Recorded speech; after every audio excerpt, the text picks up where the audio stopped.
What's good? What's good, everybody? Welcome back to another episode of The Urban Platform Speaks. This is a Sunday sports edition. I got my guy in here, E-Man. And I What's got up? Jim from up north. What's going on, fellas? It's What's springtime. going on? Yeah, man. Hey, is it cold over there, Jim? Where you at? No, it's gonna be in the 80s today, I think. What? Man, it was nice here for a few days, and now it's back to being cold.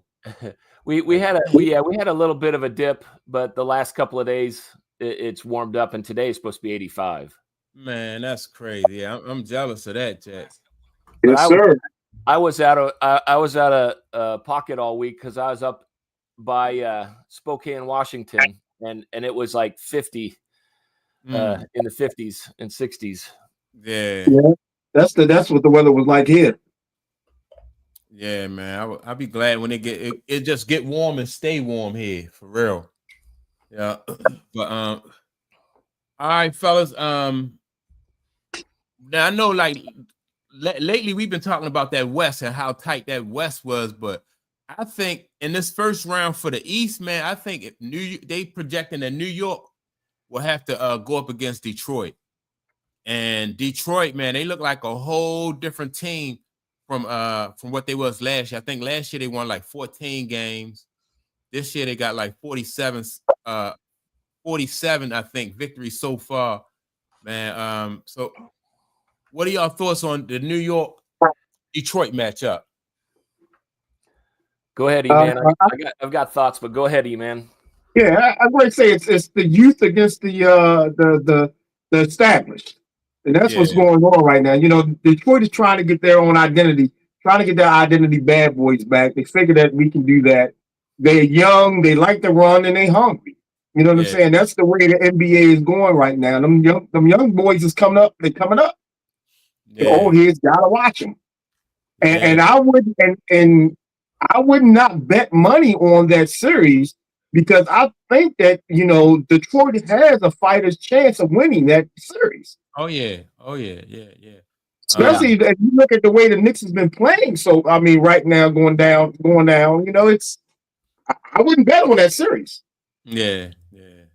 Or at least not take New York. I know the guy Cade Cunningham, like over the last few games, he's been averaging like 30-something points against New York. He just been going to work. Yeah, and it don't seem like they got an answer for him. But, on paper, I think people are going to look at the Knicks and say, "Oh yeah, the Knicks statistically are better offensively. They're better defensively over the season." Mm-hmm. But to your point, man, Detroit's found an identity. Yeah, and the way they're playing now, there's a lot more chemistry, and I wouldn't bet against the Detroit Pistons because you guys know anything can happen in the playoffs with the seven games. Yeah. But do y'all feel like it's like across the league, like it's almost like a changing of the guard? You know what I mean? Like you got these young teams. You got like Detroit in the East, and then I don't know if you would consider Cleveland because Donovan Mitchell been around for a while, but you still got to do Cleveland because. Yeah. Without Donovan Mitchell, you know, Cleveland will be they're still a young team. Donovan Mitchell just happened to be an old player on a young team. Yeah. But Cleveland's still a young team. Yeah. So you got Cleveland, Detroit, then over the West, man, you got Houston is looking good. OKC ran away with that West, you know. So yeah, man, it's almost like it's a changing of the guard. You know, I want to see how OKC does.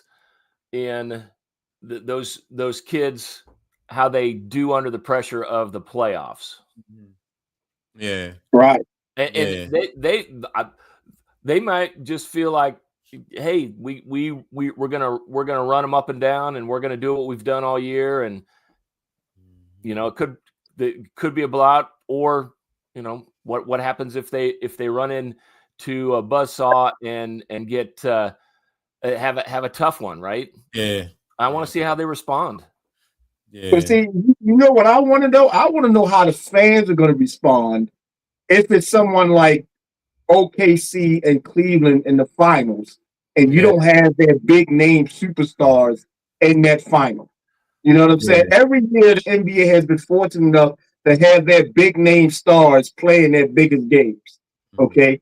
If OKC and Cleveland go to those finals, you don't have those big superstar names. You have the superstar team, but you don't have that superstar name. Yeah. So I want to know how the fans are going to react to not seeing LeBron, not seeing Steph, not seeing Nokovic, you know, in the big game. How would you watch a 7-game series with Cleveland and OKC? Absolutely. Yeah, because they on the come up. Like OKC is definitely on the come up. Cade Cunningham, for like what Cade Cunningham has gone through at Detroit, like when his first few seasons there, they was terrible. You know, so they on the come up, and you know, now that's because you're basketball fans. Now, how does the NBA translate that to the average basketball viewers? Not the fans, but the viewers. How do they translate that game? That's a great question, Manny, because I've been on the side. We've talked about it all season long about we're blaming the NBA leadership for what's going on, and if we've got this product that we're excited about with a new generation and whatever we think about the style of play that goes on now, but that fast style of play, high scoring style of play, and we're interested, and we're, you know, the last couple of weeks we're talking about how the West is really tight, very competitive, and all this good stuff happening. And if people don't show up, I'll be very upset with the fans. That like, okay, we've got our complaints about the NBA and the product, but we've got something that as basketball fans we're excited about seeing down here at the end of the season and the playoffs, and people aren't watching. I'll be very upset. Because you know, I don't know. I don't really care. I, as a basketball fan, won't be as excited to watch another Lakers Celtics final. Right. Yeah.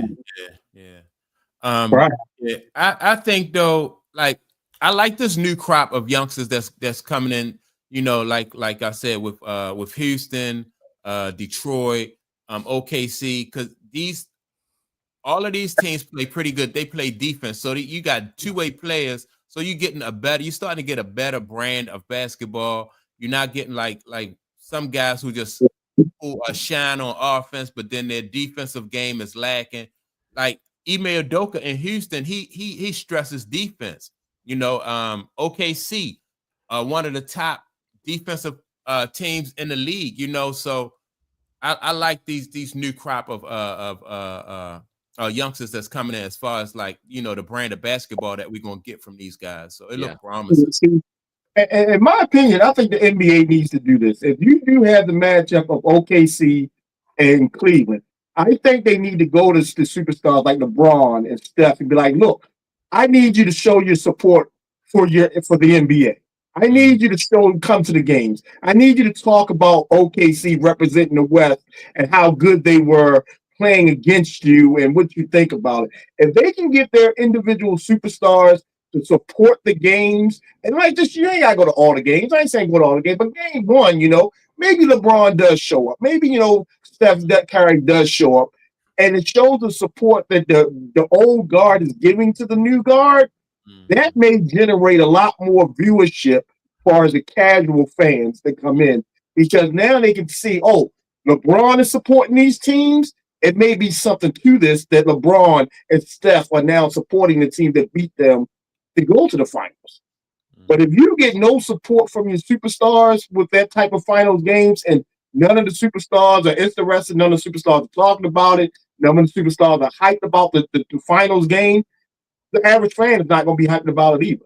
And that's where I think the NBA is going to fail if they can't get their older stars to support the younger stars. Yeah. So, y'all do think that it's like the older guys' responsibility to kind of like pass that torch on to the younger guys, or should the younger guys just want to just take it? No, it's a two-way street. The younger guys are got to go to want to grab it, and the older guys are got to support the movement. Yeah, you know what I'm saying. That's just the way it has to be. If the younger guys don't grab it, then it forces the older guys to continue to perform. The NBA is not at that level right now because these young teams are now showing that, hey, last year you talked about Steph, you talked about Curry. Now this is what you got to do now. So if they can get to that point where you don't have Steph Curry in the finals, you don't have LeBron in the finals, the old guys got to support that. Yeah, got to.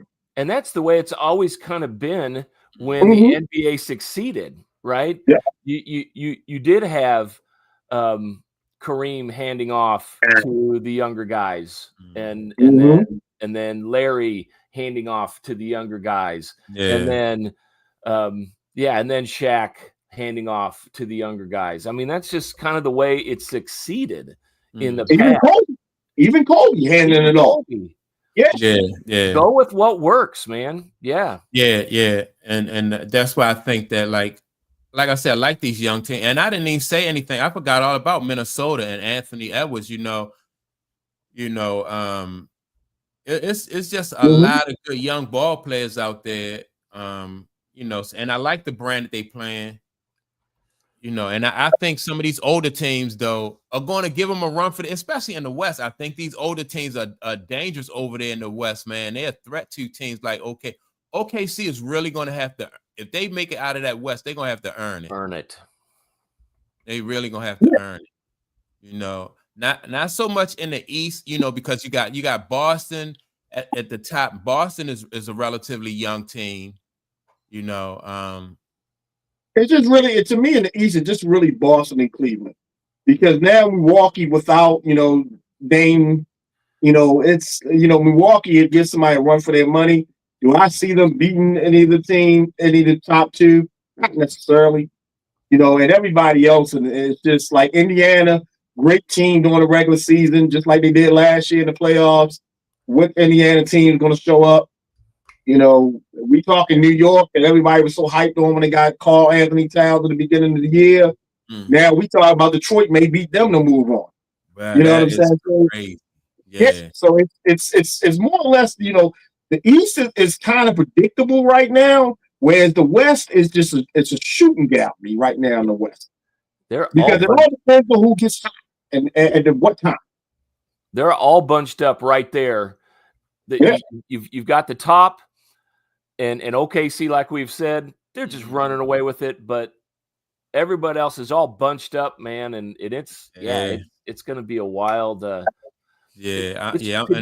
Today, we were saying just before we went live, between the Warriors, the Timberwolves, and the Nuggets, they're depending on how those three do today, changes everything in whether you're a 4 or 5 seed or you're in the play-in.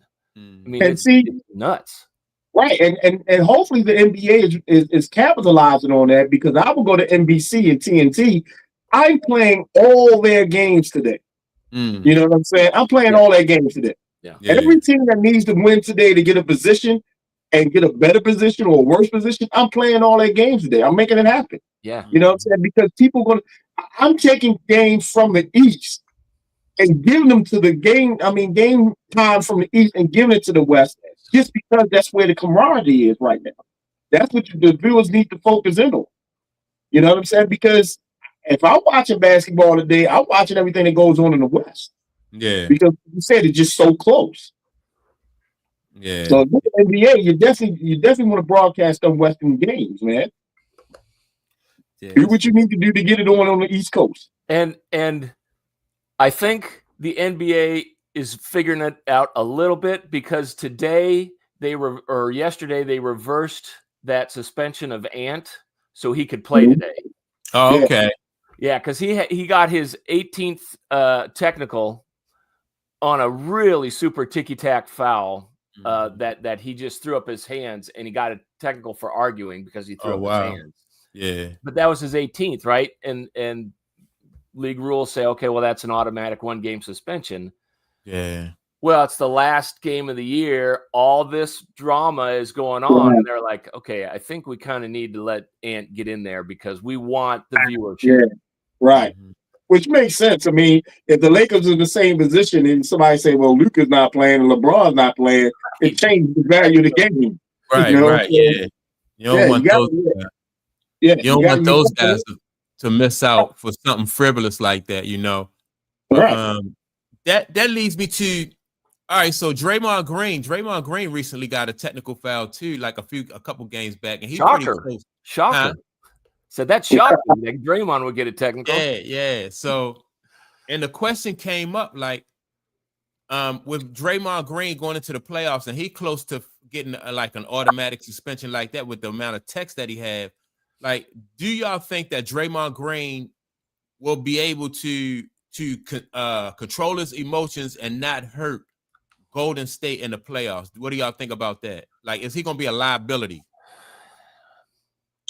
Draymond's going to be Draymond regardless if it's a playoff game or it's a regular season game. Yeah. So it ain't going to be the question of, like you said, is he going to be able to control his emotions? Because he's never been able to control his emotions. You know what I'm saying? He's going to play his game. If the question is going to be is if the NBA refs are going to let Draymond play his game. That's going to be the question.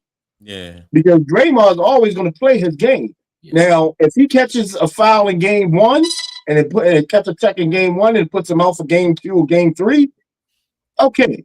Now, if he catches it and they go into a 5-game series and now he has to set out game 5, that may be a little bit more NBA stepping in and saying, like, look, we're going to let him play game 5, but then game 1 of the next series, if they win, he may not play.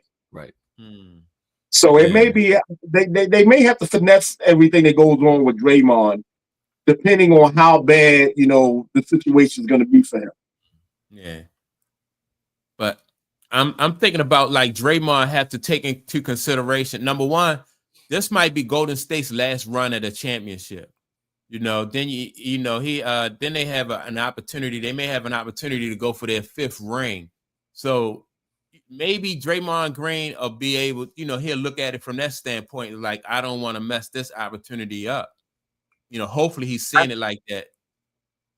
Well, I mean, but we know Draymond and his game, man. Draymond doesn't change his game, man. Yeah. Draymond don't change game for situations. Draymond game stays the same. Stays the same. Yeah. Well, and Steve Kerr is a smart guy. He'll try to take as much advantage of Draymond in right situations. Yeah. Mm-hmm. Yeah. And before you say something, when we talk about this may be Golden State's last chance, I've heard it from the grapevine. Not gonna say what grapevine, but don't be surprised if your boy Embiid becomes a Golden State Warrior next year. Joel Embiid. Yes. I don't know if I like that. Be surprised. Yeah, I know, man. I just don't. Be surprised. I wouldn't. I don't know how I feel about Joel Embiid because Joel Embiid, he just can't stay healthy. Then on top of that, like how do Joel Embiid fit with the style of basketball with the Golden State, what they play? How do y'all think how do he fit with them? Listen, we couldn't figure out how Jimmy Butler would fit with them. I was just thinking the same thing. Okay. We couldn't figure out how Jimmy Butler could fit with that game. And Jimmy Butler's turn, they molded their game around Jimmy Butler. No. Okay. Carey is a great coach. If you get a player like Embiid that may be able to get you 40 games in the regular season and then get you a good playoff run, the coaching staff will make that fit. Yeah. The more I think about it, that smells like Joel Embiid being a role player in that. He have to be. He can't be a lead. He won't be the lead character in that. But all right, so I got now. First of all, even before Jimmy Butler went to Golden State, I knew that would be a good match because number one, Jimmy Butler played defense. Number two, Jimmy Butler is scored most of his buckets at the mid-range game, so that's he do something different than what Steph do. So that right there complements Steph's game. So I always thought that was going to be a good a good spot for Jimmy Butler. Yeah, but you got to look at Embiid. Embiid is known for his defense. Yeah. You know what I'm saying? Embiid is a defensive player, you know? Yeah. And if his role will be to protect that rim first, yeah, the Golden State can make some noise with Embiid. Yeah. They can make some noise. You can't teach length. Yeah, that's true. I wish somebody had taught me some length. But yeah, that's true. And the thing I like about Steph Curry throughout his career, like he always been able to work with different players and still win, like with him and Kevin Durant, now him and Jimmy Butler. He's been able to coexist for all these years with Draymond Green, so Steph Curry, I guess if they do get Joel Embiid, he'll be able to make it work. Who do you guys think has the highest basketball IQ in the game today? I gotta give it to Steph Curry. Okay. In my opinion, I give it to Steph Curry. I mean, I know a lot of people will go with LeBron, but I think I kind of lean to the Steph. Yeah. No, I think IQ wise is Steph. Yeah. I think Steph, every time Steph gets a hold of the ball, he puts his players in position to make the better move than what LeBron does. I mean, a lot of players, when LeBron has the ball in his hand, they look to see what LeBron's going to do first and then act off of that. But when Steph has the ball in his hands, I think players are more allowed to go to positions where I can shoot the ball the best and knowing that Steph Curry will get it to them if they're open. Yeah. So, I don't even think LeBron is maybe in the top 5. Because I think it's going to be Steph Curry. Then I got to say Chris Paul. I mean, Chris Paul is another one of those great guys that basketball IQ is great. I mean, it's up there. And Donovan Mitchell, his basketball IQ is up there as well. Sure. And a lot of people may say Brunson up in New York. I really don't think Brunson maybe at this point. Not yet. He has a great game, but him making everybody else better, it's kind of negotiated with me a little bit. Yeah. But those 3 right there. Well, then you forgot about Luka and the Joker. You know what I mean? I was thinking about Joker. Yeah. Those guys. They I'm not a big Luka fan, but on that offensive end, man, if you moving or if you're in the right place, Luka going to find. Same thing for the Joker. Joker's just so crafty. I don't know that I'd put Luka up there, but Joker is just so crafty. Yeah, and that's why those 2 games right there, to me, they're like slow motion. When you look at you can bring the ball down and set something up, it's like looking at basketball in slow motion. And you can't believe that it's happening, but then you say, oh, what damn, what a pass. Or what a great play to set him up. But it's like when both of them have the ball in their hands, it's like the whole game slows down tremendously. And which is great for them. But it's like, wow, okay. Yeah.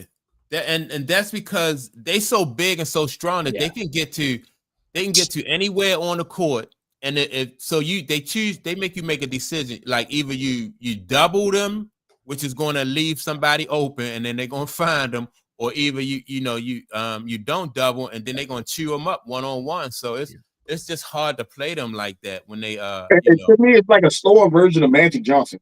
Yeah. Magic Johnson could get anywhere on the court that he wanted to get to, but he was quick with it. You know what I'm saying? And if you turn your head, Magic was blowing past you. Yeah. I was just gonna say Magic probably had the highest IQ ever because he had everything calculated. Yeah. Mm-hmm. So even when we talk about not just on the court IQ, right, but like from an organizational standpoint, I think Steph Curry is, and that's why I always go back to the point of Steph Curry staying at one team for his entire career, allow management and allow the coaches to do their job and put their players around him. And then he was able to be successful with what they put around him. I think that plays a big part into it too. Because he allowed himself to be put in a position to win and potentially challenge for another ring. So, do you think Steph Curry, or they'd have kept Steph Curry in Golden State if they weren't winning, though? Well, remember, Steph Curry was on his way. Yeah, he was on his way to Milwaukee. Right. You know, They he try was to on his play. way to Milwaukee. But yeah. So a lot of that stuff that we're talking about, far as players staying, 50% of that is upper management making the right moves for these players. Well, The once upper you management realize, doesn't. Uh, once the organization realized that they have a franchise ball player, and we could get into that too. Most of the time they hold on to the franchise. Like only with Luka is the first time I seen somebody trade like a 25-year. What is he? 25-year-old franchise ball player. This dude just had you in the championship last year. Like that's unheard of. Like even Philly holding on to Embiid. You know, so most of the time the organization going to hold on to somebody like that. Are you right? And look how long Philly held on to Ben Simmons. Yes. Yeah. You know, that was when they should have got rid of him a long time ago. I think at Golden State, it's the perfect storm, right? You had Steph Curry. Steph has always had the quiet confidence to know he was going to be elite. At least that's the way I always perceived him, even coming out of Davidson. The kid just exuded confidence, and he never put it in your face. He just was, right? And you can compare that with some of these guys that it kind of seems fake, right? That false bravado. He's always, and then you have to have the right front office that builds around. I mean, I think just in Golden State over the years, it's been the perfect storm because, it could have fallen apart in different situations easily. Yeah. So, but just considering we're talking about Golden State for the last 10, 12 years. You know what I'm saying? And we're not even really talking about the championships they won. We're just talking about the organization in general being a great organization. And let's not remember, too, they just changed cities. What, 2 years ago, 3 years ago, they just changed cities? Yeah. So, that Golden State organization is one of the top organizations, too. They know what they're doing, and they've been doing it for a long time. Yeah. And also the formula. Yeah. Also, like, what about the fact that, like, to what your point, Jim, about Steph Curry just quietly going about and being confident. But part of that, I think, is because of like his upbringing. Like, his father was an NBA player. He spent a lot of time, around professional basketball players. So that right there, like allowed him that experience allowed him to have that quiet confidence that he needed to make it in the league. Let's not forget too, he comes from a basketball family. Yeah. His brother was in the league. Or is his brother still in the league? I think his brother's still in. Yeah. So, they're a basketball family. So he grew up playing basketball, watching basketball, meeting them top stars that, will humble anybody.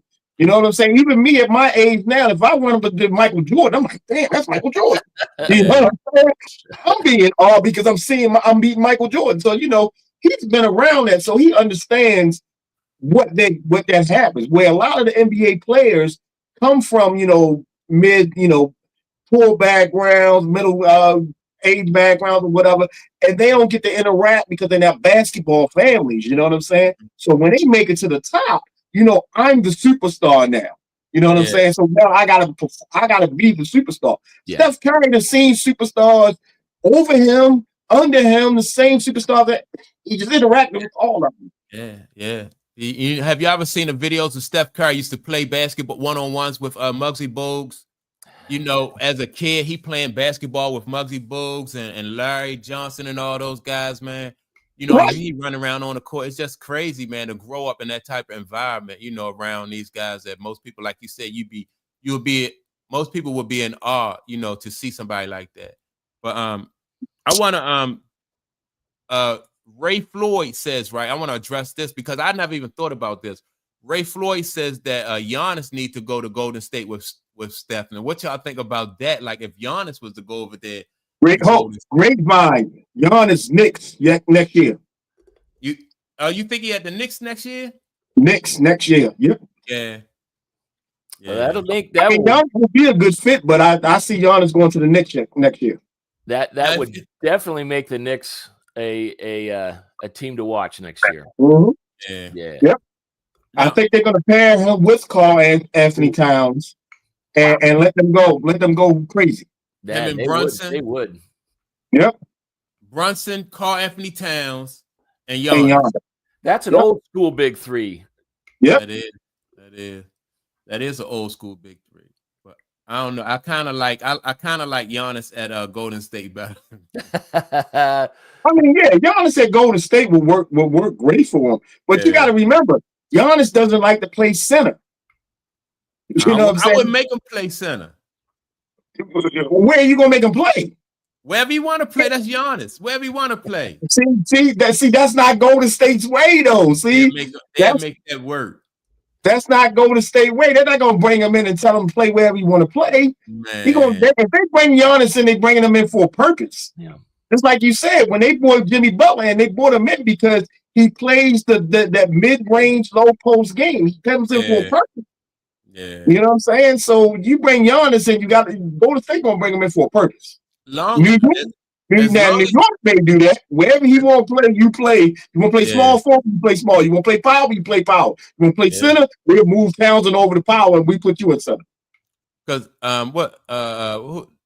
number one, what they have Looney over there in Golden State. Then Draymond probably don't care where he play at. Yeah, if you get Giannis over there in Golden State, man. Let me see. Yeah, if you get Giannis over there, I just think that they'll make that work though. Right, but I think the problem is going to be is I think it's all going to be about who can give up what for what. You know what I'm saying? And I think the Knicks has a little bit more to give than what Golden State will have if Milwaukee puts him on the block or if he says I want to leave Milwaukee. Yeah. So I'm talking about these trades as if if Giannis was like a free agent and nobody had to give up anything. Because if the Knicks got to give up too much, then I wouldn't. If I'm Giannis, I wouldn't go there. And then Golden State to get Giannis, the Knicks gives up whatever they got to give up. If you got to give up 2 big names and a first round pick, you give it up. You know what I'm saying? New York has been so much of a mediocre, mid-average team, but with great plays. You know what I'm saying? I can't remember the last time the Knicks was in the finals. You know what I'm saying? But I can remember all the all-star teams the Knicks have had. You know what I'm saying? So sometimes you just got to be like, look, either we're going to give it all up this year and try to make it and bust at it, or, we going to just keep being mediocre as we are. And I think this is the year with Karl Anthony Towns and Brunson right there. I think if you add Giannis, I think that makes a good combination of a big three for them that they can put the rest of the guys, get the rest of the guys from somewhere else to make that happen. Yeah, you get that big three, and all you need is the role players. Yeah. So. Right. They can come call me. I can play something, play something. I'll sit in the ring and try to shoot the ball all day long, Yeah. But sometimes and that's been the problem with the Knicks. The Knicks have had great teams. They just had not had that one player that can get them over the hump because everybody else has had that player. Those dominant Knicks teams in the '80s, in the mid '90s, early '90s, and late '80s, they couldn't get past Jordan. Couldn't get past Detroit. You know what I'm saying? And then when you had those Knicks teams in the early 2000s, some good teams, they just couldn't get past anybody else. So it's couldn't get past LeBron. You can't get past Miami. So sometimes you just gotta make that move. All right. So let me ask y'all this, because I made a video about this earlier this week. A fifth championship for Steph Curry. What would that do to LeBron James' legacy if Steph Curry got a 5th ring? Nothing. The only thing that can hurt LeBron's legacy is LeBron. And even there, unless it's something drastic, I think, he'll be remembered. They'll put him on the Mount Rushmore of basketball. It is what it is, and I don't think it's pretty Teflon at this point. I think, in my opinion, and the only thing that he could do is something really crazy to harm that. But I mean, basketball fans will definitely have that conversation of, well, yeah, everyone likes LeBron, media likes LeBron, Steph has his flowers, but I'm kind of more of a Steph guy than a LeBron guy, like yourself, Mike. Yeah, I'm gonna tell you this though, and some people are gonna backlash at me, and please, no hate email. I think Steph getting five will hurt your boy Kobe's No, how? legacy. Because I'm not at that point, you still talking about Jordan, you still talking about LeBron. But we're not speaking of Kobe in the same mouth. I mean, in the same piece that we're speaking of Kobe. I mean, Jordan and LeBron. Now Curry goes to that third level now. Yeah, you know what I'm saying. So to me, Curry surpasses Kobe now. The room's getting crowded. The room's getting crowded. He gets that 5. Now you got that conversation. Who was better, Kobe or Steph? Yeah. But see, my thing is with LeBron and Curry, right? All right, so when you talk about when you talk about Kobe, I think a more fair question would be who could have challenged Kobe's legacy would be like Tim Duncan. They played during the same era. Tim Duncan had 5 rings, Kobe had 5 rings, so that was like a wash. Their career basically, depending on who you like, Kobe Bryant or Tim Duncan, their careers basically is on the same level.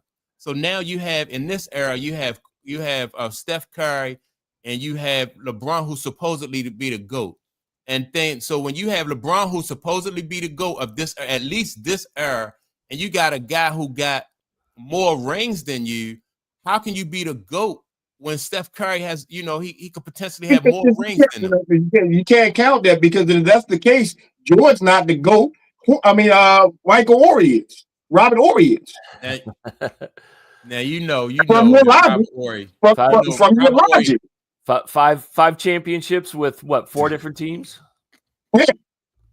Yeah, Robert Ory not even in the conversation. Don't Robert Ory have 7 championships? I think he got 7, yeah. Okay. 7 rings. Yeah, but Robert Ory not in the conversation. But I'm just saying. Yeah. But that's what I'm saying. The championships is part of the conversation itself, but the championships itself, it shouldn't surpass the whole conversation. Well, you know what I'm saying? The reason that we're talking about LeBron and Jordan and not LeBron and Steph is because everybody from this generation sees LeBron play. You know what I'm saying? And let's be, even if Steph gets 2 more and LeBron doesn't win anymore, LeBron has went to what, like 12 straight finals? You know what I'm saying? I mean, it's we're talking the body of work that makes the conversation between Jordan and LeBron. We're not talking just one in particular thing. We're talking the body of work. Steph Curry has quietly went about putting an impressive resume together that just can't be it just can't be overlooked, man. That resume that Steph Curry has put together. But then you're saying LeBron hasn't, which isn't true. Well, all right. Well, let me ask you this: would you prefer to have had Steph Curry's career, or would you prefer to have had LeBron's career? LeBron's. Oh, no. Talk about that. We're comparing LeBron to the greatest NBA player of all time. We're not saying Steph and Jordan. We're saying LeBron and Jordan. I don't think nobody, in my opinion, I don't think nobody should be compared to Michael Jordan. Well, see, that's the key, Mike. That's the key. That is the key. In your opinion. There's a whole bunch of fans out here that's saying LeBron shouldn't be compared to Jordan because LeBron surpasses with Jordan. That's what makes the conversation so special. I just think that LeBron, when Michael Jordan, all right, look at it this way. When Michael Jordan played, when Mike was dominating, Mike ain't allowed nobody to get no championship rings. The only way Houston got those rings is when Mike decided he wanted to go do something else, and then Houston got some rings, right? But when Mike was doing this thing, he kept people from eating. LeBron, the GOAT of his era, and Steph Curry is sitting here with 5 rings. That's not a good look. But Mike, let me ask you a question. How many rings does Michael Jordan have? He got 6. Okay. How long was Michael Jordan playing in the league? Michael Jordan. All right, so he was 13 No, years. He played 15. 13 years in the league, right? No, he played 15. The 2 with the Wizards, I think, and then the 13 with the Bulls. Okay, so he got 15 years in the league with 6 rings, right? Okay. That's the whole point everybody's trying to make. We forget the Jordan before the rings. No. You know what I'm saying? We only let me finish. I know Jordan to me was the greatest ever. I know that. But I gotta play the other side of that coin. Yeah. Okay. The LeBron fans, they want to bring up the fact that Jordan won 6 rings, but he played in the league for 15 years. Right. That means there were some times in Jordan's life and his play and his thing that Jordan wasn't Jordan. There was some times in his thing where Jordan wasn't the best player in the league. There was some times where Jordan had some losing seasons. But we tend to forget about that because we only want to talk about the 6 rings that Jordan won. Now, if you go back to LeBron's career, 20 years plus, okay, it's the same type of career. He was in the beginning, he wasn't LeBron. He became LeBron. He became dominant, and that's what they're looking at. Yeah. So when we compare the two, that's why we're comparing the two, because and Mike, I love you to death, but it seems that you only remember the 6 championships that Jordan had. Oh, other years, you know what I'm saying? Where they couldn't beat Detroit. To your point, okay. Could beat Detroit. To your point, Jordan could beat the Celtics. All right. Look, to your point, you said LeBron played 20 years, right? Jordan played 15 years. So that comes out. So Michael Jordan won a championship ring about when the whole 15 years, he won a championship probably like about every 2.6, like every 2.5 years he won a championship. LeBron James has won a championship like every 4 years. But that's not true though, Mike. It is 20. He got 4 championships. Michael Jordan won every 5 years. Championships back to back. Right. Set 2 years out and then won 3 more. He didn't win one every 2 years. It averages. I'm talking about what it averages. No. You can't talk about averages. You got to talk about exactly what happened. What happened? Even when you slice it up. He won a championship his 3rd year in the NBA season. He didn't win until year 7. Right. But you said he won a championship every 2 years. What it averages out, because you just said that Michael Jordan played for 15 years and only got 6 championships. LeBron James played for 20 years. So that averages out. LeBron James won a championship every 4 years. Why are we averaging it out when we know the facts of the situation? We don't have to average anything out. I'm just going. Jordan won his first championship in year 7. Year 7. So that means yes. Right. Okay. So that means between year 1 and year 6, he won nothing. Right. So you can't say he was averaging a championship every 2 years. Yeah, that's because he had 2 championship runs where he went back to back to back. That's it. He 3-peated twice. Right. Yeah. That's it. Jim, help me out here, Jim. You get what I'm saying? I hear what you're saying, because you're talking about the body of work as a whole. As a whole, right. And I see where Man's coming from, because if you want to talk about when was he the most dominant, he in his prime, he was unstoppable in those 2 3-peat runs, right? So I think the one of the components that's missing from this conversation about GOAT is, let's talk about how the league has marketed these guys to be the GOAT, right? So back in the day, Jordan, he was kind of the pioneer to this modern day marketing, right?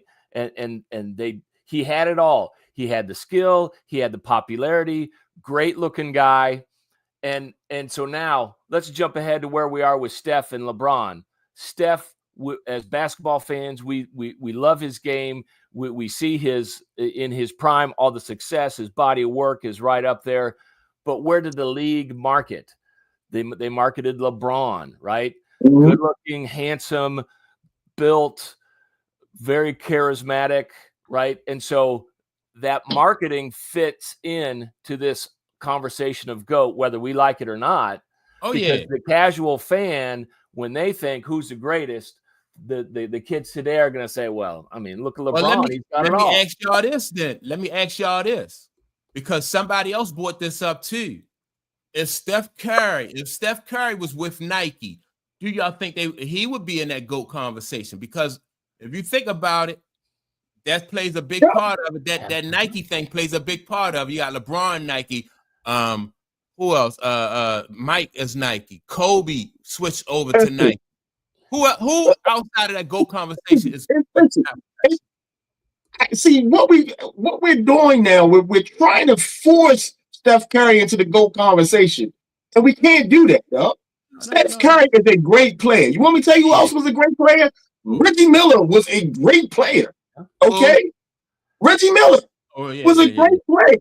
Okay, we tend to want to put the highest mountain, I mean the highest prestige on that one person that we call the GOAT, and that's where we go wrong.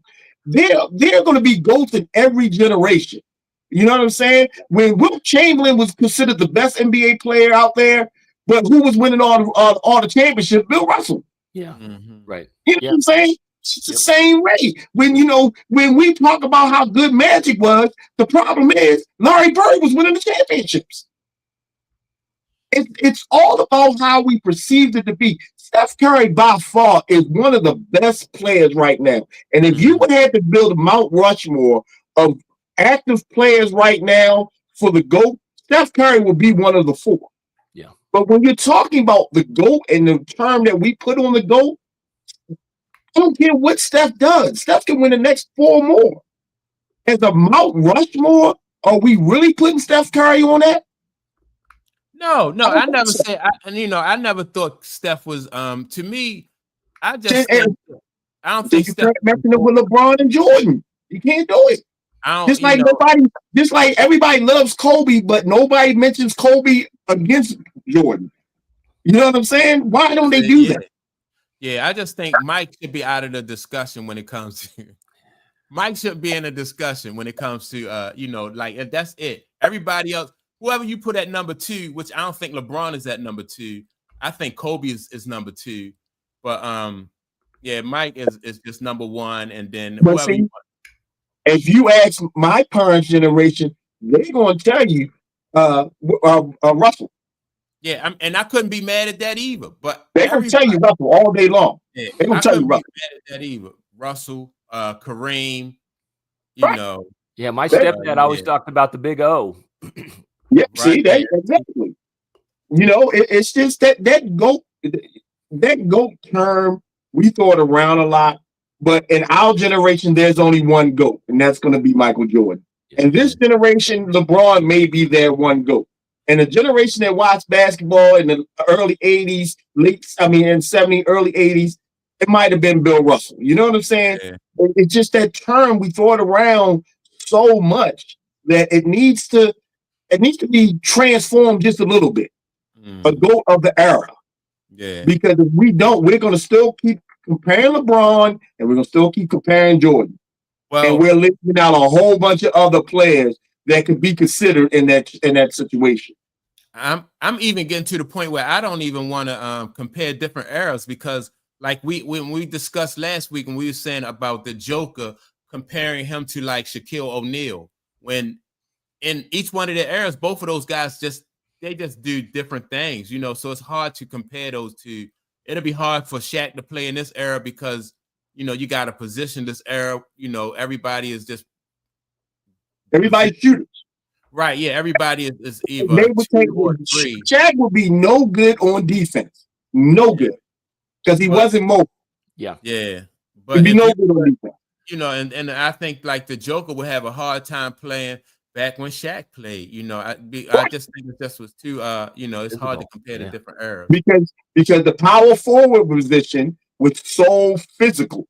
Yeah. That power forward position was your physical defensive stopper in that power forward position. They were just, like Indiana, they would just run the Dale brothers at him. Then you had to go down to Atlanta. Then you got to deal with big Kevin Willis.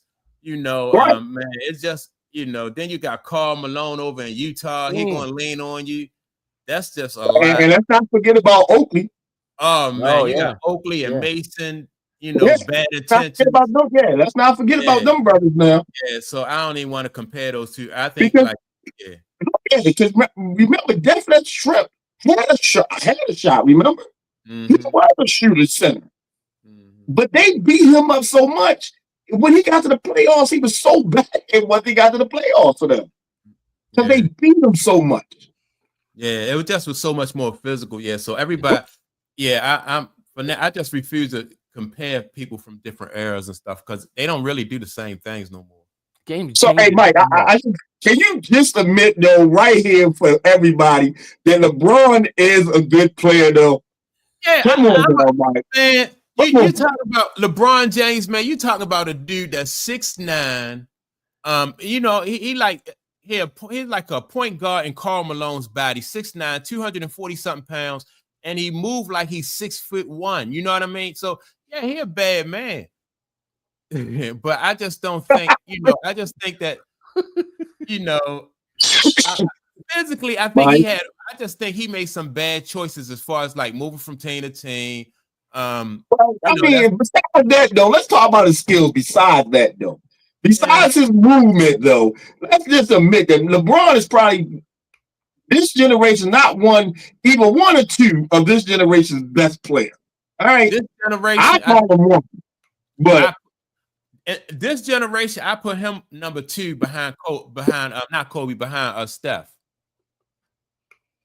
Like if you gave me an opportunity, they say, well, like would you want your career to mirror LeBron or Steph? I would give me Steph's career. I would take that road. I'd take LeBron's. For real, you take LeBron's career? I would take LeBron's too. LeBron has won everywhere he went, even though he had to go to Cleveland twice to do it. But he's won everywhere he went. Yeah. You know what I'm saying? Yeah. So, you're talking in the conversation, when you compare my career to Michael Jordan's career, I'll take that all day. You know what I'm saying? Regardless if you think Jordan was better or I'm better, as long as you can doing that comparison, I would take that all day. Yeah. Just like Tom Brady said, if you compare me to Joe Montana, I don't care who you say is the best. I like the fact that you compare me to him. Yeah. So that's where my career, I guess that if I'm in LeBron's shoes, I'm like, my career is going the way I wanted it to go because you're comparing me to the greatest guy that I think has played basketball. Now, if we was comparing him to somebody like Robert Horry. Yeah, somebody like Robert Horry or something, then I'd be like, damn, I wasn't better than him. But, come on now, I'll take LeBron. I gotta admit, Jim, I'll take LeBron too. Yeah, I'm going with Steph over. I'll take that career. I admire you sticking with your guns. Yeah. No, I mean, if you think that career just means so much more than just like I said, from an organizational standpoint, from a stability standpoint, it just got so much success written on it, man. It just I go with Steph. But LeBron has won at every organization he went to. He had if he was like Steph, he would have been able to stay at one spot and win. But that's not the NBA though. He had to move. Right, because the organization wasn't putting, what Cleveland put around LeBron and his first run to the championship. You know how old those players were. I think maybe Shaq played with him 1 year. Yeah, he did. Cleveland. He went over. I think that look at Isaiah Thomas. Isaiah Thomas stayed in Detroit. He only won 2, but I liked his career though. He was a franchise ball player who stayed, and allowed the organization to finally put some pieces around him so Isaiah could win Mike, stop. Now, I know you try to prove your point, but stop. If you start a team and you got to pick a point guard, Isaiah may be your 5th point guard pick. Isaiah Thomas? No. Man. You got to choose Isaiah Thomas over Magic Johnson. No. He number 2, though. You're not choosing Isaiah over Steph. No. Keep going. Yeah. Steph not even a point guard, as a matter of fact. Yeah, if we're going strictly point guards, Isaiah number 2. Steph is a point guard. He a 2 guard. He's shooting guard. Steph is a point guard. He's a 2. He may play 2 guard now because your boy is gone, but Steph played point. Steph is a 2. See that? Yeah. See that? All right, look. All All right. Let's switch gears. All right, so we all admit that like these playoffs, the NBA playoffs, gonna be good, right? East and West, right? So let's move over to something I heard about football, and I want TJ Watt, right? They potentially could be traded for Brock Purdy, or they trying to make room for because they're trying to get a quarterback in Pittsburgh, right? And so they thinking about trading TJ Watt. What y'all think about that? Dumbest decision ever. I gotta agree with you. Yeah, that feels like desperation. Yeah. Dumbest decision ever. Well, maybe they are desperate because Pittsburgh not going to get the opportunity because of where they fall at in the draft. They're not going to get the opportunity to, really get like a high draft pick far as quarterbacks concerned. Yeah. So maybe they looking at like, well, if we move somebody, maybe that'll create room for a quarterback. You don't move your best defensive player in the hopes that you get a quarterback. I agree with you. Yeah, you don't do that. And I don't see Tomlin being that dumb. I mean, the Pittsburgh, the only reason that I say Pittsburgh is desperate is because they signed those 2 wide receivers. I mean, they got those 2 wide receivers down there now. Yeah. Okay. But come on now. Pittsburgh is known for defense. Right. You know what I'm saying? That's where their bread and butter is defense. And, if you got to get a quarterback out of the draft and draft them up, that's fine. You wait for Aaron Rodgers. If he don't sign up, okay. Then you go, but trading your best defensive player, especially for somebody like Brock Purdy, come on now, that's just that. Yeah. That's why I was like, that's but that's what's going on. If you want to do something stupid, go down to Atlanta and ask for and pay half his salary. Yeah. Okay. Yeah, Kirk Cousins. Go down to Atlanta and be like, look, you give me Kirk Cousins, I'll pay half his salary. Yeah. Yeah. But you don't do nothing dumb like that now. That's just not for Brock Purdy. Yeah. Now, if there's somebody was like, all right, we'll trade him and, we'll get you, the boy over at KC or something like that, Mahomes or something, then you think about it. You know what I'm saying? But Purdy? No. Even Brock Purdy, is he even effective? Will he be effective outside of that system that San Fran has over there? You know what I mean? And the players that he got surrounding him. Absolutely not. Yeah. They proved it to him last year. When McCaffrey goes down and Brock Purdy has to carry that load, Brock Purdy is not that guy. He's that guy when he has a great running back, he has great wide receivers, he has a great tight end, and all he has to do is throw it up and somebody can go run and catches it. Or just hand it off and he'll get 5 to 7 yards of carry. Yeah. He's the definition of a system quarterback. Right. Exactly. Yep. So exactly. If I'm Brock Purdy, I'm just trying to do everything I can to stay in that situation, because that situation has worked for me. I definitely would want to stay there if I'm Brock Purdy. So, well, and is he on his final year of his rookie contract? I think he is. I think he signed him, didn't he? Didn't they resign him last year? They gave him an extension. I mean, they might have resigned him, but remember that San Francisco team is falling apart. Yeah, Debo's gone. McCaffrey had that disease of the knees or something, generation disease, degenerated of the knees or something like that. So he's going to be a part-time player. Kittle's not happy.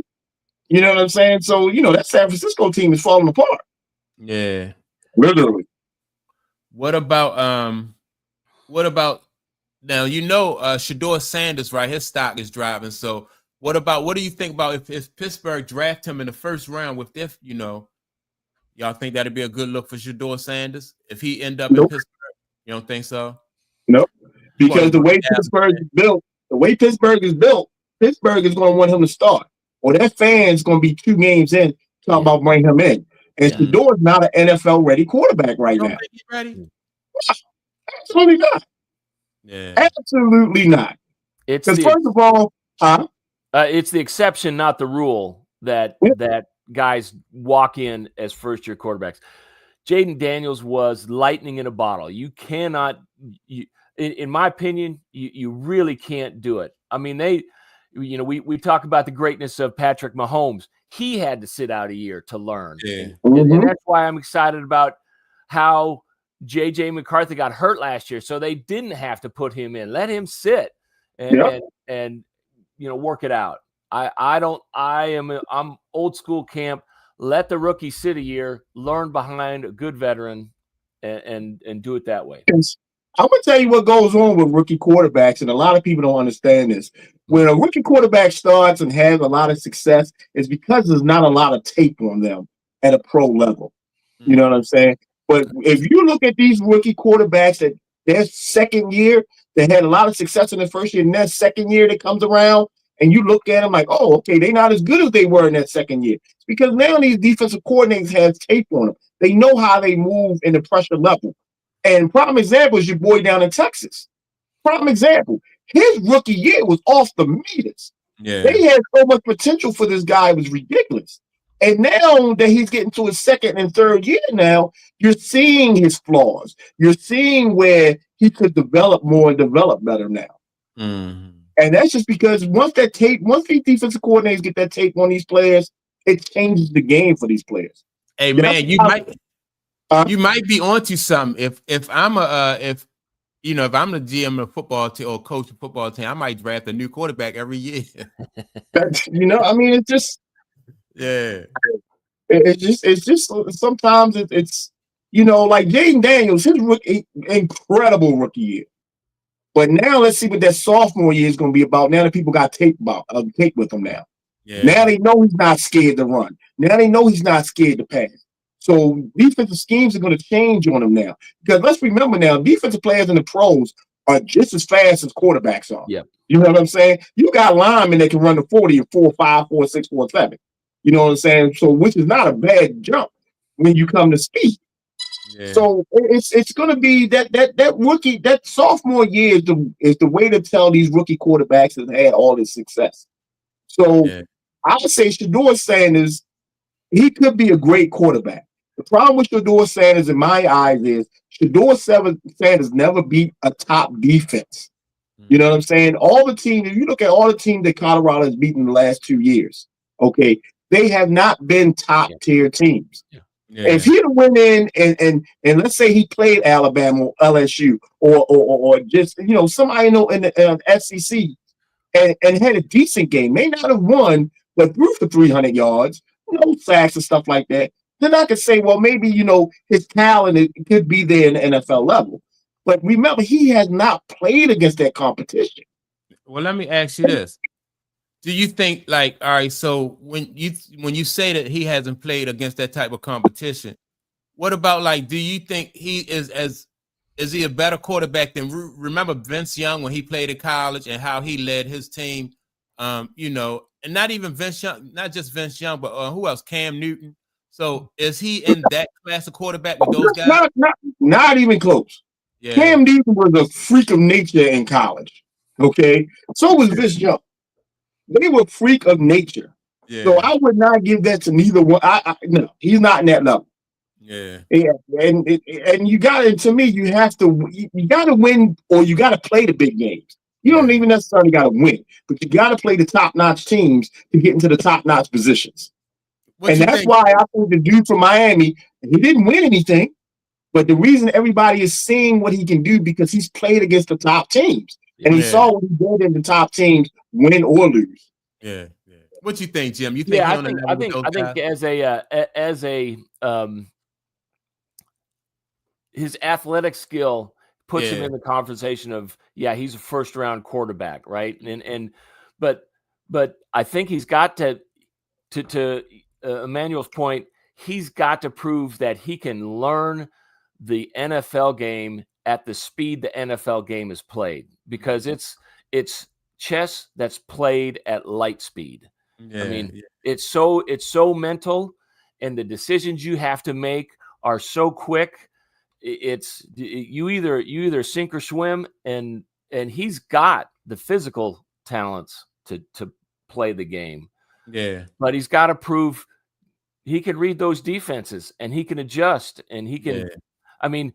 That's what we throw out Pat Mahomes and his abilities, but it's really a combination. He's a good example of the combination of really good scrambling and athletic abilities that you can rely on when you're off script. Yeah. So can you be on script? Because that's what the NFL teams want. They want you to be on script and on time. That's how you succeed. And when that breaks down, then you rely on those athletic abilities to go to the next thing, right? Be creative, stay out of trouble, get the ball away, get the first down, whatever it is. And that, I mean, it's a complicated sport at the next level. When you talk about what's the difference between the college game, even in the SEC, which is the premier league in college, right. The difference between the college game and the pro game is the difference between high school algebra and college trigonometry. Yeah. So yeah, and I mean that's like I was watching this kid play chess, and he was playing against all these adults, and you know, when you a professional chess players, those guys they on the clock. Yeah. You know what I mean? And this kid was sitting there and he was playing against this grown man, and he was tearing this man up. He'll make a move and hit the little timer, and then he'll turn around and swing around in his chair, or he was playing with his t-shirt, and the man was like studying the chessboard, and the man will use up all the time on the clock that he had, and then he'll make a move. And then once he made the move, he didn't get to study the board because then the kid hit the already knew. Like, yeah. Oh man, this kid was mean. And his mother was like, keep still. I think his name was Josh. She was like, keep still, Josh. Focus on it. He was busting that man's ass, and the man couldn't. I was like, oh, it was crazy. I'm like, I've seen that kid play. Mean. Yeah, I've seen the YouTube videos of that kid play. Hey, I was like, oh, I want to fight that kid after the game. Because he wasn't, I mean, you can't study with him. Oh, he was disrespectful. He was playing with his shirt, spinning around in the chair. Not paying attention. Not even paying attention to the board. Then the man to make a move after he done studied for like 2 minutes, and the kid to make a move and and now oh man, he was tearing that man up. I was like, man, I'm gonna wait for this kid outside and whip his ass. And that kid was terrible. Yeah, but to my point though, that's just like what NFL football is to college football, you know. You get more time to throw. Usually you throw into somebody who's already open rather than you have to throw somebody open. It's just crazy. That's that quarterback position. Right, but you also do remember too, when you're playing in college, not necessarily all the teams that you're playing are at your level. Yeah. You know what I'm saying? But when you're playing in the pros, you're playing with professional athletes. You know what I'm saying? They all may not be coached the same, but the physical aspects of most of them are all the same. They're looking for the biggest, fastest, strongest person they can find. And, that's what you're playing against. So as good as Shador could be, like you said, they got to figure out how he perform under pressure. You know what I'm saying? Because you got to remember, he's not a big quarterback. Yeah. No, he's not. Yeah. He's not a big quarterback. So, and the amount of hits he took in college, he can't take them in the pros. You can't do that in the pros. So, yeah. Well, let me ask y'all this. Is how much does having Deion Sanders as a father, like how much would that benefit Shador? A bunch. Like as far as being able to handle that NFL lifestyle and playing at the next level. Listen, I mean, go ahead. Go ahead, Jim. Yeah, no, I just like we were talking about Steph. I mean, they're totally different sports and totally different personalities, but being around that environment and being around those pros gives you a level of confidence to be ready for it. Right. You know what the culture is like. There's no culture shock. There's, it's when you walk in, you know what you're walking into. Now, we talked about all the other stuff. Can he perform at that level? Can he adjust to that level? But I think just not having to deal with the culture shock of, hey, I don't know what I'm getting into yet, is you take that away. Yeah. Right. And it's like the fact that it's this. Dion can only show him so much. Like if you look at, let's compare it to boxing. Floyd Mayweather's father can show him how to box, but Floyd Mayweather's father can't get in the ring for him and box. Yeah. Right, you know what I'm saying? So it all depends on, Dion can show him everything he needs to know and conduct himself as an NFL player. Mm-hmm. But the performing on the field is something that Shador is going to have to do himself. He can't depend on his father. Right. So it's and like I said, I don't think he'll fail, but I think if he put in the wrong position in the wrong time, he will.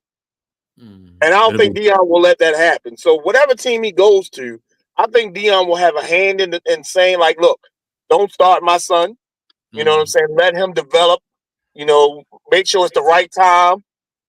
I don't want to put him in a team where we're going to throw him straight to the Sharks as soon as he gets there and hurt his career. I think that's where Dion will come in and be like, look, this is going to be the better move for you because he's been there, done that. Yeah. Because he at that age, he could get drafted to a team that's going to throw him in right away and ruin his career for the rest. Yeah. So the only deal he's ever going to get is the rookie deal. But Dion being his father, I don't think that he'll let that happen. I think Dion will forgo the money for the better situation, knowing that he's Dion. Whereas with my son, I'd be like, yo, son, if they're going to pay you all this money, you a first-round draft pick and you number one, let's do it. Mm-hmm. I think Dion will be more of a guidance than anything else. So with all that said, who do we think he goes to then? That can provide that type of setting for him, right? Because I'm looking at the draft order, right? Mm-hmm. Cade is probably going to be the number one quarterback taken, right? Mm-hmm. At some point, I would believe, right? Right. But you look down the list. There's the Titans, the Browns, the Giants, the Patriots, the Jaguars, Vegas, Jets, Panthers, Saints, Bears. 60% of those need a quarterback. Right. Yeah. I think his best bet will be the Raiders, even though they just signed Witchcom. I think the Raiders will be his best bet. Who they just signed, man? They was it Jameis Winston? They did. The Raiders just signed somebody. Oh yeah, Geno Smith. Geno Smith. Yeah, Geno Smith. Thank you. Yeah, Geno Smith. Yeah. Now it might not be bad. That it may not be a bad idea for him to play behind Geno Smith for a year. So.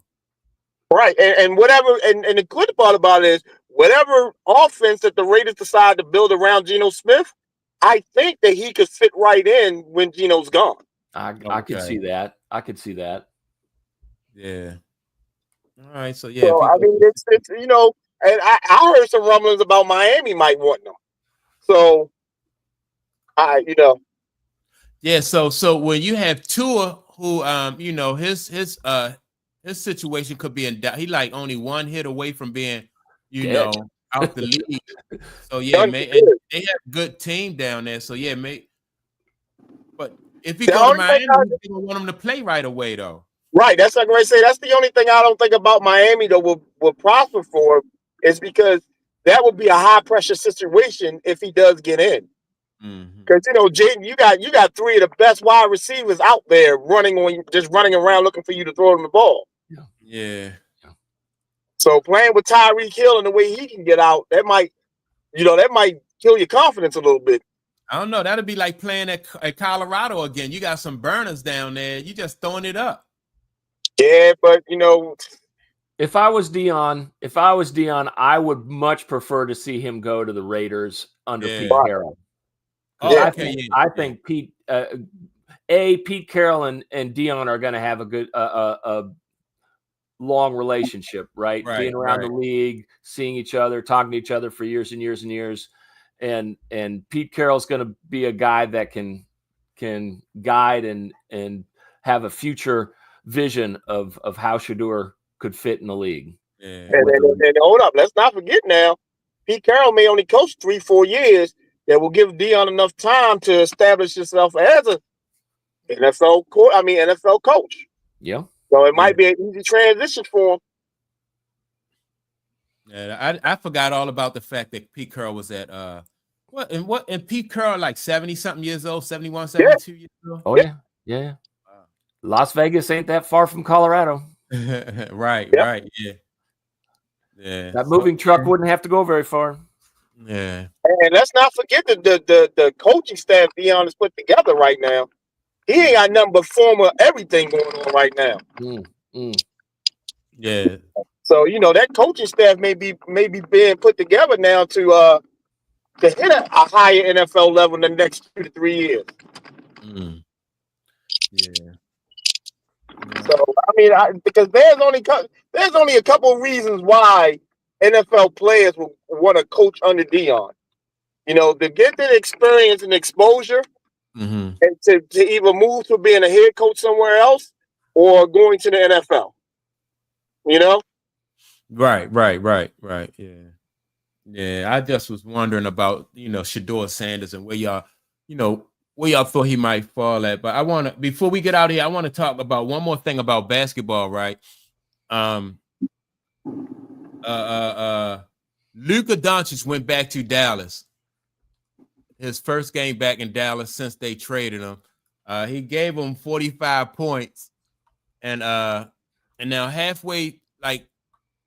almost halfway through the game, the fans was chanting fire Nico. Nico is the general manager who traded him.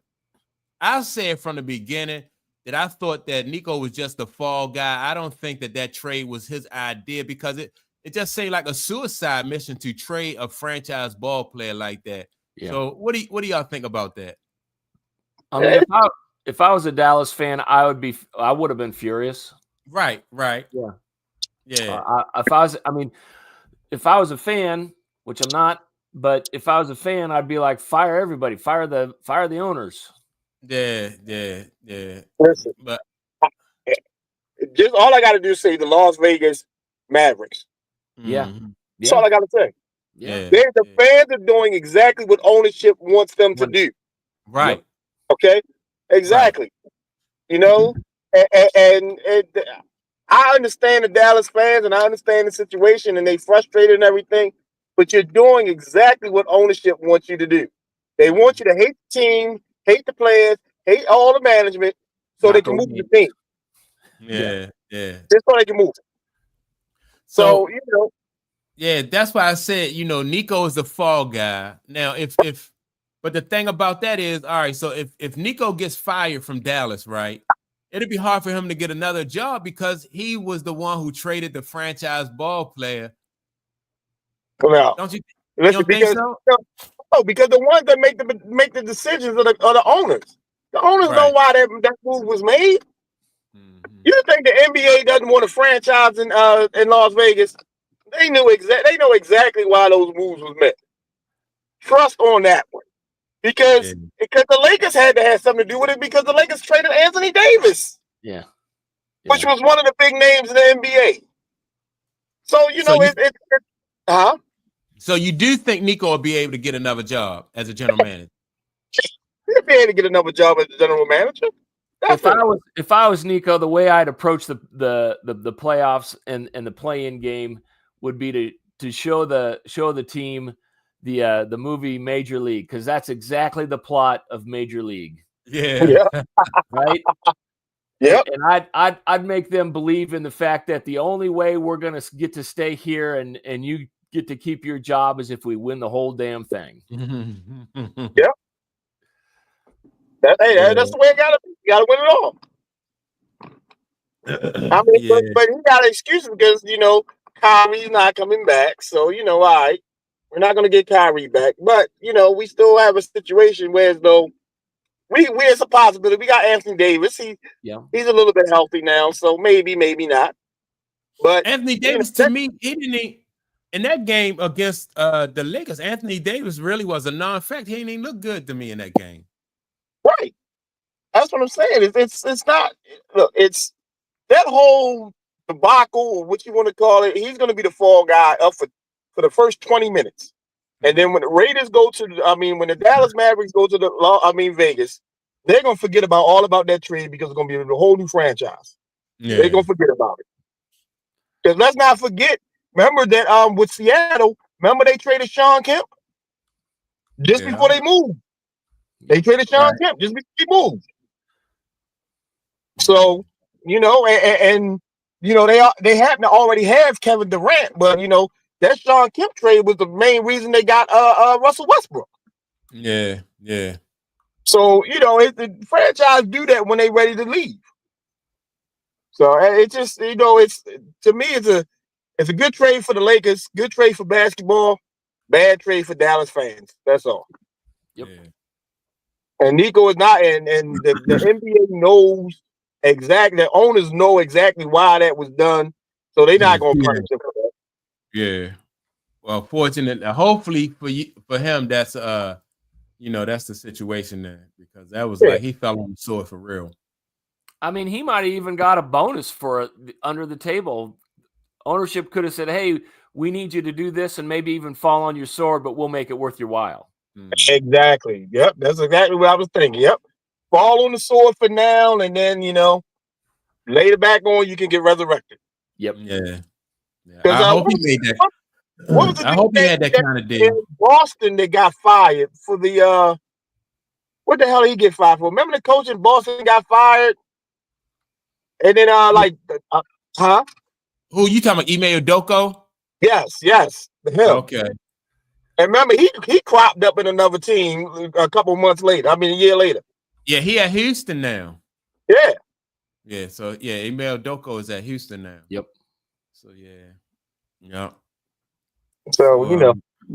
Hey, but I do want to address something real quick. I don't know if you guys addressed it because I wasn't on the show last couple of times. But did you see the coach for South Carolina and the women's coach in that press conference after they lost? No. Don Staley. What did Don say? Oh man, she was going in on how the media never focused on her and her players. How they focused on the other young lady, and it was just you got to see the press conference, man. I was just so disappointed because it was more or less like, no, we didn't get beat by a better team. Y'all just saying this and saying that and focused on that team already and won't give my guys no credit. But I can never understand Don Staley. It was great as she is. I just can't understand her sometimes. It was sad, man. It was I couldn't believe it, man. You got to look at it. Sometimes the coaches carry that us against the world mentality. They just take it a little bit too far sometimes. Like you got to turn it off at something because the message will get old, you know. But you know, I don't know. I didn't see that. Last year she was talking about your girl last year. Yeah. And how the media was focusing on her, and we had the better team, and then she turned around and did the same thing again this year. Well, I think with Don Staley, go ahead, man. I gotta say, what's the superstar name that's at Connecticut? Paige Beckers. Paige Beckers. Yes. Seems like the media is focusing on her. Wasn't nobody talking about my team, and what like we were nobodies. And I was just like, Don, y'all just lost to her. Yeah. You know what I'm saying? What more do you want from that? But you gotta watch the press. You gotta see the press conference, man. It was sad. Let me say this though. I think that like, all right, when somebody is interviewing you and they want to talk about the other team, you know, I can see her point there. Like if you interviewing me, you're gonna come all the way down to South Carolina and ask me about what's going on up in Connecticut. Like, talk to me about my players, you know. Because I really didn't see the media asking them about, you know, about South Carolina to, you know, so maybe that's her point. She don't want you to come all the way to South Carolina then ask her about Paige. Let's talk about my players. Yeah, and I can understand that, but you say that narrative before the game. You don't play that narrative after the game. You know what I'm saying? Yeah. That was the only thing about that's the only thing before the game, I'm gonna talk much shit. I'm like, who talking about? Oh, my team better than that. But after the game and I get my ass beat and they got their asses beat. Okay. That championship game wasn't even close. They caught that work on that one. Right. They got beat. So at that point, you know, to me, Stanley is she's at the top of the list of when it comes to coaching, not just women, but coaching, period. And sometimes when you're at that top, sometimes you got to understand when to eat that humble pie. You're like, look, when this night they were better, she was better. Yeah, we got our asses beat. We not national champions, and I'm gonna call it a day. Standard coach speak. Right. But the way she went in on it, like, y'all didn't give us no respect. Y'all didn't do this. Y'all didn't do that. Y'all, it just sounded like, it wasn't her. It sounded like it wasn't her, man. And I was disappointed in that press conference, man. Yeah. I mean, you can say those things as long as you're giving the respect to the winners. Right. Right. And if you're doing that without giving respect to the winners, that just is not a good look. Right. And it sounds like I said, when y'all watch it, and please watch it so you can get some context on what I'm saying. Yeah. But when you watch it, you're gonna be like it to yourself, like, wow, is this her? Like, I saw a little bit of it last year. Okay, but damn, this year too. I mean, come on now. I can understand advocating for your players. I understand that all together. That's great and everything. But you got, sometimes it's bigger than just you. Sometimes it's bigger than just you and your players. That college women's basketball situation right now is growing at a tremendous pace right now, and you're a part of it. Yeah. You don't want to be a part of tearing it down, though. Right. You know what I'm saying? Since you're a big part of building it up. Yeah. So that's all I had to say about it. I know if y'all discussed it or not, but no, I don't think we. But I do want to say though that did y'all hear what Bree Hall father said about Dawn Staley? No. Well, no. He thanked her. He thanked Dawn Staley for for the career that Bree Hall had at his school. He said he appreciate the way that she has poured into his daughter, and so I just think that, and that's all you could want as a parent. Like when a college coach or recruiter come to your house and he sit on your couch and he say he's going to do this for your kid and he's going to do that for your kid, and then they turn out that they really do deliver. So I thought it was a cool gesture for the father to to publicly acknowledge Dawn Staley for that, because they had a good run there with Bree Hall. So I thought that was a cool article and everything. Yeah, they definitely had a great run. Hey, are we gonna acknowledge the winner of both the men's and the women's Urban Platform Speaks Bracket Challenge? Can we just acknowledge who won both brackets, please? It sounds like you won both of them there, Jim. Man, I was you did win both of them. I think next year though, we gonna get we're gonna just do some shows on it, throughout the tournament, so we can track every people can see what our result as we go through the tournament. Man, we didn't talk about it because it was last Monday night, but what did you guys feel about that finals? Man, I was so happy for the semis and the final. Those were all three games were just amazing. Oh yeah. Down to the last possessions, so competitive, back and forth. That was I was so excited. And I didn't care who won that final. Yeah, me either. Really, I thought it was Calvin Sampson. You could just see the look of defeat on his face when he lost the same way he beat Duke. Yeah. Basically, you know what I mean? Yep. I mean, they was leading, and then all of a sudden, boom! Like one or two plays, the next thing you know, the other team is on top, and they took charge at an inopportune time for him. It was just crazy. Yeah, it was some good games. I'm just so impressed with these kids and their confidence and their ability to deliver under pressure. Yeah. They didn't fold or crack, man. Shoot, yeah. Especially when the game is winding down, you ain't see nobody they just stuck to the script and just kept plugging away. Yeah. So that was good game. One thing it does show you though, it shows you that NIL and the portal is not hurting the performance of the game. Mm-hmm. You know what I'm saying? That's the one thing it shows, that NIL and what the portal does for as far as transfers and everything, the value of the game and what we're watching is still staying consistent. You know what I'm saying?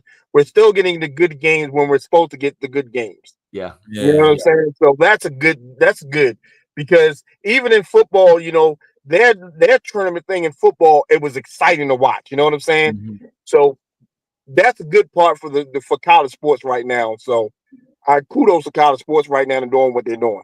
Yeah. Because they're still getting the great quality that the fans deserve, even though players are going for money and moving whenever they want to move. So the integrity of the game is still there. This Final Four, in my mind, and I know it's just happened, but this Final Four was one of the best in recent memory. Mm-hmm. I agree. I definitely agree. Yeah, for the men's and the women, it just was a lot. You know, it was good for the men's basketball and women's basketball. I thought it was good. Yeah, it was good for college sports. Yeah, college sports had a great year this year so far. Even with the national championship in football, college sports in general has had a great year so far, dealing with what they're dealing with on top of everything else. So hopefully they can continue and keep it going. Yeah. But they've been having some issues. Did you hear what happened at Tennessee? No, what's going on in Tennessee? Their top-rated quarterback Tennessee offered him $2 million in NIL money. He wanted $4 million. Tennessee told him kick rocks. Yeah. Yep. Tennessee was like, "Oh no, we giving you $2 million. That's what we agreed upon." And he was like, "Well, I want $4 million now." And he was top rated at Tennessee. He was a high-rated quarterback at Tennessee. Yeah. Tennessee was good last year. Tennessee was like, "No." So they were like, "We're not before." They're going to run into these kind of issues more often than with these kids. Well, let me ask you about the NIL. All right, so, but I think like at the top level, like if you're a top level quarterback, top level running back, or some type of skill position, you're going to have some leverage. But what about like the kids who at the like the role player kids on these teams? Like how is financially, how is that going to look for those kids? Let me tell you this, because I had one of my friends, his son plays for Penn, the Ivy League Penn. Okay, not Penn State, but the Ivy League Penn. And what he was telling me is the way the NIL money works is like this. Madden, let's say college football, EA Sports. If EA Sports gives each college that they're participating a lump sum, and then that lump sum drifts down to the players.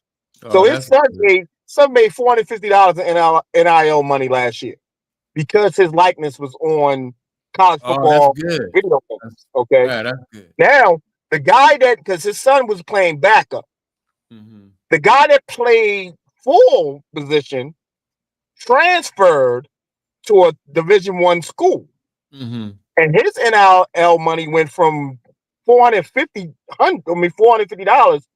to $400,000. Wow. Okay. So the Division I school that he's going to now, he's going to be the starting running back. He's a junior, but it went up almost 100%. Well, 100% big. Yeah. Because he moved from school to school.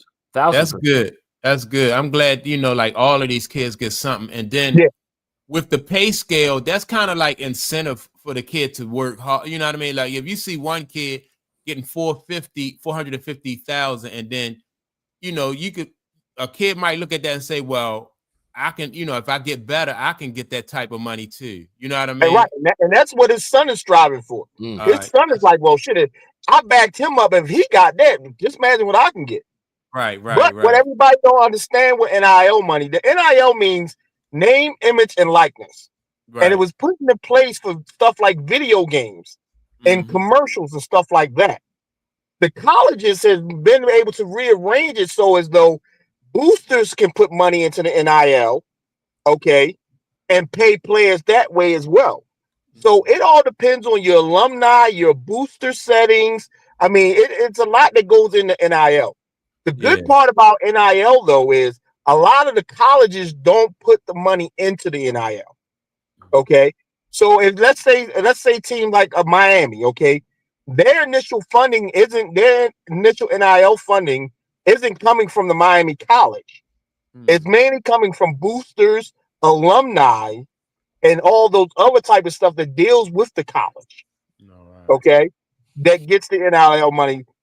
Prime example. Let's say McDonald's. Let's say McDonald's has a restaurant on the campus of, I don't know, let's say Syracuse. Yeah. Okay. My Syracuse may go to McDonald's and be like, look, we need NIL money How much are you willing to contribute? And McDonald's like, okay, well, we'll give you $1 million because their franchise is on their campus. So the more traffic that comes to their campus to watch their games means McDonald's will make more money. It's an investment. Right. It's an investment in the NIL. Yeah. So that's the way the NIL is working now. Okay. So it's a lot of ways that NIL money, that colleges are getting the NIL money and not investing anything from the college itself. So no college tuition, no college, no federal funding from the government to help fund these colleges is incorporated in the NIL money. That's good. Long as, like I said, all of these kids is getting taken care of. That's a good look. Yeah. But just imagine all this money that's out there has been out there for all these years, like where you can afford to. There's been a lot of money out there, because you've been. And let me tell you, it's a lot of money out there, but who should be really taking advantage of this is the HBCUs. Look how many alumni from these HBCUs come back every year for stuff like homecomings and all this stuff and represent them. These guys are making money now. We as a Black community, we're making a larger income now. So to support our HBCUs now it's more relevant now that we need to than it was back then. Because now if you got an HBCU that has $1 million NIL money that they can offer these players, you know what I'm saying? You got 22 players with $1 million split. That's some money, for a college student. You know what I'm saying? 24 students. 22 students splitting $1 million. Come on, now. You can get some top-notch players doing that. Yeah. Well, that's good. Yeah. So it's money all over the place. Right. It's money all over the place. You just got to understand where to get it from. Well, that's why Bill Belichick in North Carolina is so critical for North Carolina program, because he's going to know where to get it and where to spend it at. Yeah. And he's going to turn that North Carolina football program into beasts. And it's going to be he could run an NFL team on the campus of North Carolina, basically. He's going to set the blueprint going forward for the next 10 years of how to obtain, spend NIL money. Because he's going to bring in general managers to run the NIL part of it. It's not going to be the AD director. It's going to be a general manager responsible for getting money and spending the money. And he's already very adept at getting the most value for money. Yep. So he's going to change the landscape of how college football and then eventually college basketball is going to run their programs because of the portal and the NIL money. He's going to change. He's going to change how everybody look at it. Yeah, and so they in North Carolina, Duke, those schools down south already got deep pockets anyway. So that's going to be exciting to watch. They're going to be. I think North Carolina probably going to be more competitive too. Because everything is leaning towards like the SEC and those other Southern teams, but North Carolina's down the south too, so they're going to be dipping their toe in some of that, getting some of those recruits and stuff. Yeah, hey, let's not forget North Carolina got some alumni now, big names now too. Can you imagine? You going to a recruiting session and you walk in and Michael Jordan sitting there talking to you. Lawrence Taylor from there. Yeah, Lawrence Taylor, exactly. Yeah. So they got some people there that they can get to talk to these young kids. Yeah, it's some names there. They could throw some names, pull some names out the hat to really, for football and basketball. Right. I agree. Say they got the best. They got the best that ever did it in both sports. Yeah.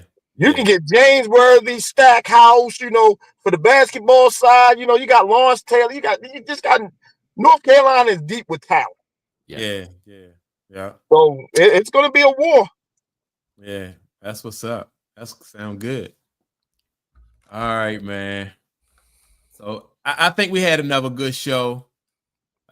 We touched on. I know we had another good show. I know we did. Yeah. So, man, what's up? What you going to go play some golf? Nah, man. I'm sitting at work, man. Oh, okay. I thought you left. No, I did. I played golf yesterday, though. Oh, okay. It was kind of hard though, because I was watching the Masters and playing at the same time. So. Oh, what? Yeah. Rory gonna hold on? Yeah. And it's let me tell you, they make golf on TV look so easy. Oh man. Okay. I just want to tell everybody, all the fans and stuff out there, it ain't easy to hit a golf ball. Yeah. And it damn sure ain't easy to hit a golf ball straight. Yeah.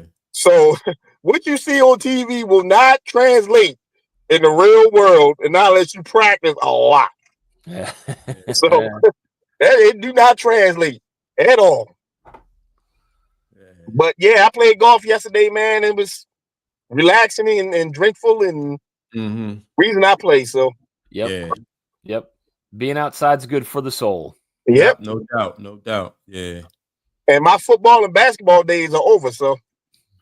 And mine too. Yeah. Long gone. Yeah. Last time I played basketball, it took me 3 weeks to recover from a pickup game. So I ain't doing that no more. Yeah. It's about the same here. It took me a long time to recover. Yeah. It wasn't worth it. And I lost the games. Yeah, right. Exactly. That I lost. I was like, nah, this ain't, Yeah. So, yeah. So, well, guys, I can't wait for next week's show, man. Yeah. What you say about next week's show? Can't wait to do it, man. We're gonna be in the midst of the NBA playoffs. Oh yeah. We're gonna see when does game 1 start? Tuesday? I'm not sure. Or the playing game starts Monday, right?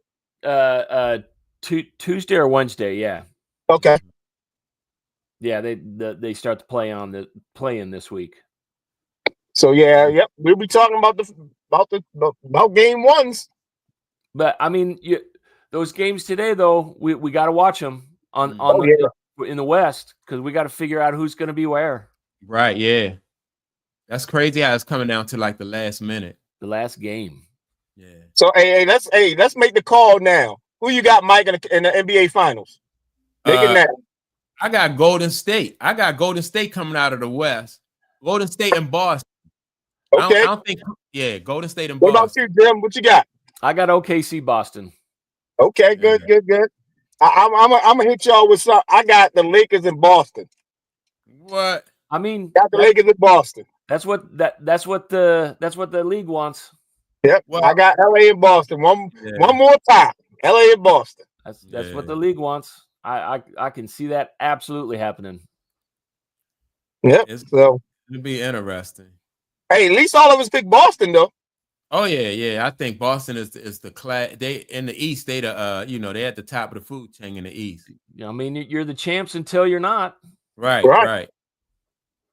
Yeah. Oh, somebody put in my chat, Kevin Durant might be a Knick. Somebody just put in my chat. Oh yeah, Kevin Durant. Yeah, Kevin Durant might be a Knick. I forgot about him on the open market going to anybody that wants him. Yeah. Oh, all right. So, all right, gentlemen. All right.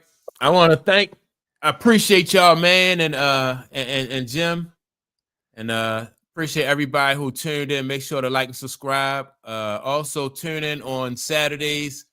Yesterday I took off. I had to work. I took off yesterday for work. But yeah, man, we live Saturdays at 1:00, and then on Sundays we go live at 11 a.m. Peace. And we are out, and we'll see y'all next weekend. Peace.